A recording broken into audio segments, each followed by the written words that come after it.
கோயில் வாசப்படி வரைக்கும் வருவாங்க, உள்ள வர முடியாது. வேற ஏதாவது பிரச்சனை வந்து போயிடுவாங்க. இந்த கோயிலுக்குள்ள வர ஆரம்பிச்சுட்டாலே அவனுக்கு நல்ல நேரம் ஆயிடுச்சுன்னு அர்த்தம். திரு என்றால் அருள், அருள். வலியன் என்ற குருவி, தாயம் என்றால் லாபம். கோயிலுக்கு போனீங்கனாலும் அங்க வந்து பரிகாரம் பண்ணணும். இங்க பரிகாரமே பண்ண வேண்டாம், இங்க வந்துட்டு போனா போதும்.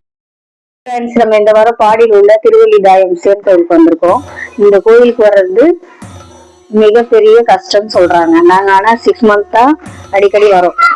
நம்ம முன்ஜென்ம பாவங்கள்லாம் இந்த கோயிலுக்கு வந்தா தீரும் சொல்றாங்க.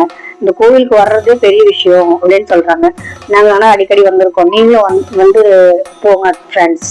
இதே போன்ற அடுத்த வாரம் என்ன கோயிலுக்கு போலான்னு சொல்லுங்க. சென்னையில இந்த கோயிலுக்கு வந்து நம்ம பரிகாரம் பண்றதும் கிடையாது. கோயிலுக்கு வந்தாலே நம்மளுடைய பாவங்கள் தீரும்னு சொல்றாங்க.